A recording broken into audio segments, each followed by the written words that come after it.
Hey guys, and welcome back to Monka, where stupid shit ensues by just beat a video game, and so I kind of want to talk about because I kind of have some opinions on it. But the video game that I beat today was Sniper Elite V2, specifically the remastered version that launched on the Nintendo Switch. Sniper Elite V2 was launched in 2012 for the Xbox 360, PC, and PS3, and weirdly enough in 2013 came to the Wii U. The remastered version launched in 2019 and brought the game to the PS4, Xbox One, and as you see, the Nintendo Switch. The game is published and developed by Rebellion. The game in total took me about 7.5 hours to beat. That's about 6 hours for the main campaign, and then about an hour and a half for all the DLC missions, which there's 4 of. There's a total of 11 campaign missions and 4 DLC missions, but the long and short of my opinion on this game is that it's a pretty decent game. I enjoyed it enough. There are some flaws and complaints that I have about it, but I found it to be pretty enjoyable. The game was short enough to where I could enjoy it and that it didn't overstay its welcome. Like I said though, I don't know if it'll be anything that'll really stand out to me in like 10 years or so. I don't know if I can really recommend it, but in terms of the graphics and performance, it's actually a pretty high mark for Sniper Elite V2, at least on the Nintendo Switch. The game actually looks pretty good on the Nintendo Switch, and another thing is that it runs pretty stable as well. I never got any sorts of frame dips or anything, so it was actually a pretty surprising and pleasant experience to have such nice graphics and have such a pretty good frame rate as well. So in terms of graphics and performance, I don't have a lot of complaints, to be honest. I usually say that I don't really give a shit about the graphics, but I mean, it was nice to look at, especially for a Nintendo Switch game. It just looked really good. So that, along with the fact that it performed pretty well, it makes it a pretty good game in terms of graphics and performance, at least on the Nintendo Switch. But in terms of the soundtrack and voice acting, I do not have a lot to say about this because, to be honest, there's just not a lot to say. The music does its part. It's not really anything memorable. It's kind of like typical World War II fare music that you're used to in these type of shooters, but it gets pretty good when the action is bumping, that they have pretty tense music that makes you feel like the tension of all the action going on. But the only really complaint I have about the music is that it loops, and the loop point is pretty obvious and you'll actually hear it loop. So that's one of the only really complaints I have about it, but otherwise it's a pretty decent soundtrack, but it's nothing like memorable. In the same vein is the voice acting. The voice acting is pretty decent, but like I said, there's nothing really to talk about here because there's just not much to it. Like I said, it's a shooter, so there's not much to the voice acting either. The main character, Carl Fairburn, just has a rough voice and he talks really gruff and he's a sniper and shit, and so there isn't a whole hell of a lot there, but I mean, the voice acting does its part and it's decent. So in terms of the music and voice acting, the music is decent, nothing memorable, and as well the voice acting is decent but nothing memorable. In terms of the story and characters, it's another point where I won't have a lot to say because there's just not a lot to say, to be honest. The story is that you play as Carl Fairburn, who is a coveted sniper, and he's pretty much in Berlin to take out the scientists behind the V2 rocket program. As well as assassinating the V2 rocket scientists, he is also kind of sabotaging bases and taking out rockets as well. The story is pretty simple. I mean, it does what it does. It sets up the scene like it needs to, but it's really nothing memorable because it's just a shooter story, to be honest. But in the same vein, the characters really aren't memorable as well. Besides Hitler popping out in the DLC and running around so you can,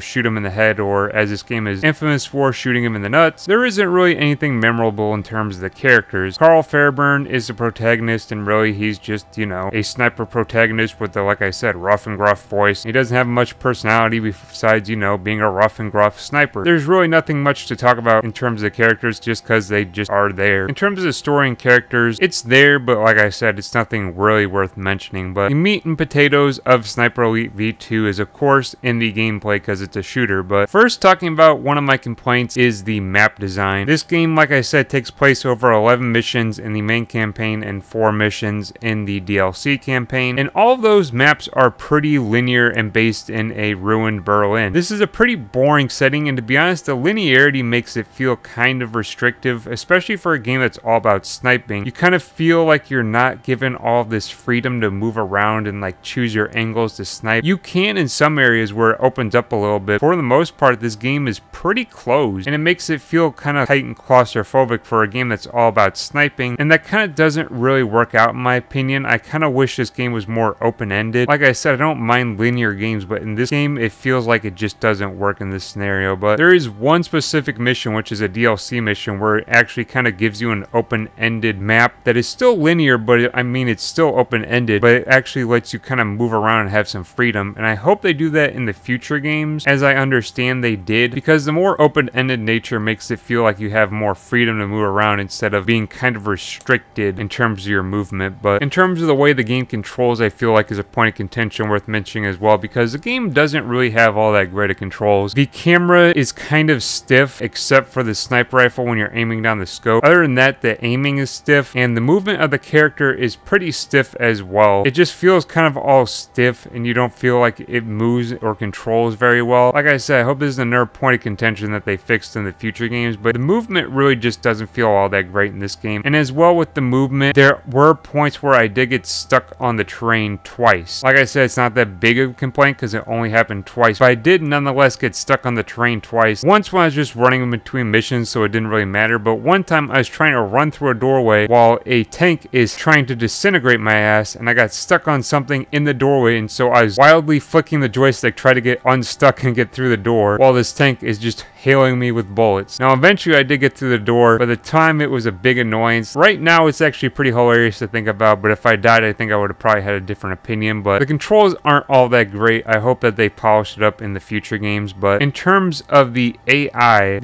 is pretty deadly, but it's also pretty stupid as well. You can kind of bait enemies into a corridor and just like take out a bunch of enemies on the map just by luring them into a corridor and just sniping down the corridor. But as well, enemies can be pretty deadly and they can hit you with some pretty deadly bullets if you're not careful. I got sprayed down quite a few times by MG nests and shit like enemies with machine guns just because I wasn't paying attention. As well, enemies will use grenades to flush you out and will rush your position to kind of put you in a position where you're kind of spraying bullets down range, kind of in a frenzied panic to try to stop them from closing a range on you. But the AI kind of does smart things, but it's also kind of dumb. It's kind of a weird point of contention. It's not the smartest AI, but it's also not the dumbest AI. It's kind of weird. Like I said, it does smart things, but it also does dumb things. But the main mechanics of this game are, of course, the gunplay and the sniping, which are both pretty solid, and honestly, the game lets you approach it any way you want to. The game gives you a fair variety of sniper rifles and as well submachine guns and pistols, as well as it gives you a loadout of things like grenades, or if you want to play more tactically, it gives you things like landmines or trip mines, so you can kind of camp up in a nest and kind of booby trap the house you're in case enemies rush you. But the way I play is fast and reckless. I took an M1 carbine with usually an MP40 as my submachine gun and a well rod in case I chose to be tactical, but then I also took a shit ton of grenades and I pretty much just sprayed bullets everywhere I went. I pretty much played this game in the form of distributing peace and love, in the form of just hailing all my enemies with bullets with absolutely no tactics in mind. That's just kind of how I play games, and that's how I played Sniper Elite V2, and honestly I found it to be a pretty fun experience, to be honest. That's not how this game is meant to be played, but it is nonetheless how I played it. The game is more meant to be played as a kind of slow and steady methodical game where you slowly take your shots and you line up shots and you play the game kind of tactically. At least that's how the game seems like it wants you to play it, because it gives you bolt actions and more tactical options and cleaner options for killing enemies. But the game absolutely does not restrict you from being an absolute maniac running around spraying bullets at everything and anything, which is how I enjoy playing games, and to be honest, this game is enjoyable to play like that too. But some of those mechanics that they implement to make it more tactical, so to speak, are, like I said, they give you a well rod, which is a silenced pistol that you can use to kind of sneak around the map and pop off enemies. At some points I found that advantageous to do, but I wasn't doing it all the time. As well, it has things where it's like there's cannons going off, or there's bombs going off, sirens, or like announcements going off that would obstruct sound, so to speak, so you could take a sniper shot while that loud sound's happening and you could kind of stay hidden in your position. Like I said, that wasn't a mechanic that I used very often because I was just fast and reckless in my gameplay, but it was a mechanic that they introduced, and I think it's pretty cool that they introduced it. Like I said, I just wasn't using it all that often, but the gunplay is by far an interesting beast, a kind of duality of man, so to speak, because in terms of the gunplay, the sniping is very, very good, and it is very, very fun and satisfying. If you've seen anything from Sniper Elite, it is definitely the kill cam, which makes sniping very much fun. Kind of zooming in and slowing down time on your enemies, and then taking a precise shot, and then seeing the bullet fly out of your barrel towards your enemy and like through an eye or some shit when it's X-rayed is really cool, or seeing the bullet fly through your enemy's lungs when it's X-rayed, or seeing their skull shatter is really fun and satisfying. satisfying, and they make the sniping very much satisfying in this game. I mean, even when you don't get the X-ray camera, you can see the bullet wound that flies in and then flies out of the back of their head. You can also see the bullet tumbling when it flies out the back of their head. It is extremely cool, detailed, and satisfying, and the sniping is just really fun in general, to be honest. But opposed to the sniping, the rest of the gunplay really isn't all that great. Shooting with pistols doesn't feel really great, and the control is just really stiff with it. The pistols really aren't that great in terms of the gunplay, and as well, the submachine guns that you are given aren't really all that great in terms of the gunplay. I never knew that the MP40 was such an inaccurate firearm, but apparently it's one of the most inaccurate firearms ever produced, because it's just a bullet hose when you get close to enemies and you're just spraying at them with this hail of bullets that may or may not land. And honestly, I hope in the future games they made the sidearm gunplay a bit better, because in this game it's pretty unsatisfying, and it really feels like you're just hailing your enemies with bullets, not in the good way like you do with the sniper rifle, but it just feels like you're spraying at your enemies attempting to hit them. But as well with the sniping, something I kind of forgot to mention is that it kind of has this reflex mode that's related to your heartbeat. Now, you do have a heartbeat that's tracked through when you're aiming through the scope of your sniper rifle. If you do a bunch of running or you get shot, your heartbeat goes up and it makes it harder to snipe because you're less stable. If you get your heartbeat pretty low, you can actually kind of go into a reflex bullet time where you can slow down time and aim at your enemy, and also get an approximation of where your bullet's going to hit through kind of like a bullet drop system, which the game has. It'll kind of give you a red square when you slow down time that'll let you kind of pick out where to aim and shoot your enemies from. But the gunplay as well is pretty tense at points as well. If you're playing like me, which is fast and reckless and spraying bullets, you can get yourself into some pretty shit situations, but it makes it a lot of fun because the bullets flying everywhere and just the enemies just spraying you and throwing grenades and shit really makes the game tense. And it can make gunplay really tense and fun, because the enemies will just be spraying bullets and you'll be trying to attempt to take pot shots back at them to keep them at bay. But the gunplay gets really tense and fun, and I really enjoyed it just because I felt like I was just putting myself into so many shitty situations that I just made it really fun. But the gunplay is tense, and I really enjoy that segment of it, because as well, besides submachine guns spraying you, you can have snipers laying down heavy fire on your position, or long range bolt actions trying to take shots at you, or shit, you can have machine gun nests spraying you down at points, as well as tanks advancing on your location. The machine gun nests and the tanks aren't as common, but they do make their appearances, and they are pretty fun because they just start hailing you and make the situation even more tense. But the gunplay being tense is a lot of fun, because it's just fun to have bullets being hailed down on you while you're sending them back and you're just doing this crazy gunfighting. But in terms of gameplay, it's the meat and potatoes of Sniper Elite V2, and while I do have my complaints about the gameplay, like the controls and as well the secondaries feeling kind of like shit, the tenseness of the gameplay makes up for it, and as well the sniping is just a shit ton of fun. But overall, my opinions on Sniper Elite V2 is that it's a decent game, to be honest, and I very much enjoyed my time with it, but at the same time I would just say that it's a decent game, and it's not something that you really need to rush out and play. As I understand, every game following with this one did better and better, so it might be worth looking into those games over this game. Like I said, it's a decent game. If you're gonna pick it up, I would say pick it up at a steep discount, because you're really getting 7.5 hours of content. There is a cooperative mode, which I didn't really play, or the multiplayer, which I wasn't really interested in playing. They also had a horde mode, because of course it was released in 2012 and every game had a horde mode. But like I said, it's a decent game. I don't know if I'd go out of my way to recommend it to someone though. I would say if you're interested in how this series got its legs, it might be worth picking up. Like I was